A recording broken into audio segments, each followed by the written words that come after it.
Salam əziz abituriyentlər. 4 nömrəli sualın izahını təqdim edirik. Sual 4. Qol sistemi cərəyanının təsiri ilə baş verir.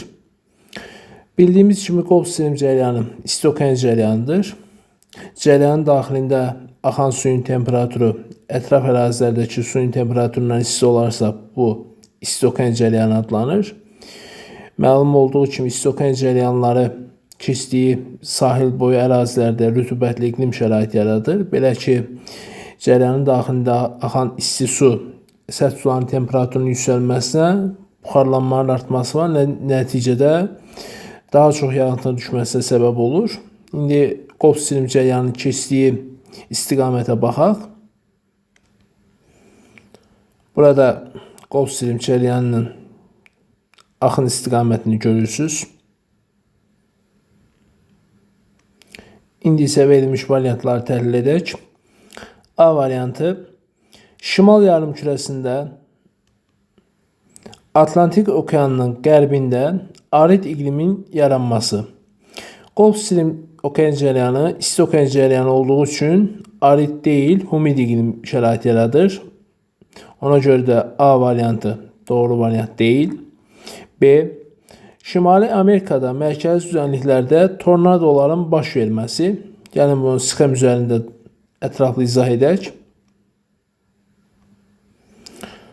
Tornado Şimali Amerika materikində dağların meridianlar boyu şimaldan cənuba doğru yerləşməsi hava axınlarının hərəkətinə və xarakterinə ciddi təsir göstərir. Bu zaman hava axınları materikdə şimaldan cənuba və ya əksinə hərəkət edir. Ona görə də materikin şimal və cənub arasında böyük temperatur fərqi yaranır. Nəticədə materikin ABŞ-a aid olan ərazilərində güclü hava burulğanı əmələ gəlir. Küləyin belə forması tornado smeç adlanır. Gördüyümüz kimi bu tornadoların baş verməsi okean cərəyanları ilə əlaqəli deyil. Tornadoların baş verməsi temperatur fərqinə malik olan iki hava kütləsinin qarşılaşması nəticəsində yaranır və Şimali Amerika materikində də dağlar meridianı boyu istiqamətdə yerləşir. İstər Kordilyer dağları, istər Appalaç dağları şimaldan, qütb enliklərindən gələn soyuq hava kütlələrini, o cümlədən cənubdan gələn isti hava kütlələrinin qarşısını kəsəcək hər hansı bir relyef forması olmadığına görə mərkəz hissədə kəskin temperatur fərqinə malik iki hava kütləsi toqquşur və nəticədə hava burulğanı yaranır ki, buna da tornado deyilir. Və burada da gördüyünüz kimi ABŞ ərazisində tornadoların təsir göstərdiyi ərazilər fərqləndirilmiş şəkildə təqdim olunub. Və buradan belə nəticə çıxır ki, tornadoların baş verməsi okean cərəyanları ilə əlaqəli deyil.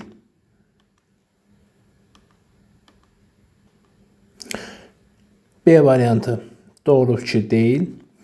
C. Atlantik okeanının şimalında ən soyuq ayın izoterminin şimal-şərqə meyl etməsi. Gəlin buna da sxem üzərində diqqət edək. Burada təqdim edilmiş sxemdə görürük ki, qol sistemi cərəyanı şimal-şərq istiqamətdə qərb küləklərinin təsiri ilə davam edir və Şimali Atlantik cərəyanı və Norveç cərəyanı olaraq öz axınını davam etdirir. Və bu isti okean cərəyanıdır. Əlbəttə ki, isti enliklərdən soyuq enliklərə doğru su kütləsi axır. Və burada da görürük ki, izotermlər, ən soyuq ayların izotermi okeanın şimal hissəsində şimal-şərqə doğru meyl edib. Belə ki, okean daxilinə gələn isti su kütləsi səthdə suyun temperaturunun artmasına və nəticədə izotermlərin şimala meyl etməsinə səbəb olur. Burada görürük. İzotermlər məlum olduğu kimi eyni temperatura malik olan nöqtələri birləşdirən səri-səri xətlərdir. Burada da görürük. Su üzərində, şimal yarımkürəsində ən soyuq ayın fevral ayında müşahidə olunur. Ən aşağı temperatur və buradan da biz görürük ki, izotermlər şimal istiqamətində, şimal-şərq istiqamətində meyl edib. C variantı doğru cavabdır. D. Qərb küləklərinin şimal yarımkürəsində şimal-şərqə meyl etməsi. Burada da məlumat təqdim edilib. Yerin öz ox ətrafında hərəkəti nəticəsində kaloris qüvvəsi yaranır və kaloris qüvvəsi hava axınlarının istiqamətində təsir göstərir. O cümlədən də qərb küləklərinin istiqaməti kaloris qüvvəsinə bağlıdır. Okean cərəyanlarına bağlı deyil. D variantı yanlış fikirdir. Y variantı, New York'da havanın orta illik temperaturunun Yeni Orlean şəhərindən aşağı olması. Xəritədən də göründüyü kimi Yeni Orlean şəhəri New York şəhərindən daha cənubda yerləşir. Və bu Yeni Orlean şəhərində temperaturun New York şəhərinə nisbətən çox olması və yaxud əksinə coğrafi enliklə bağlıdır. Bu okean cərəyanına bağlı bir səbəb deyil. Doğru variant C variantı.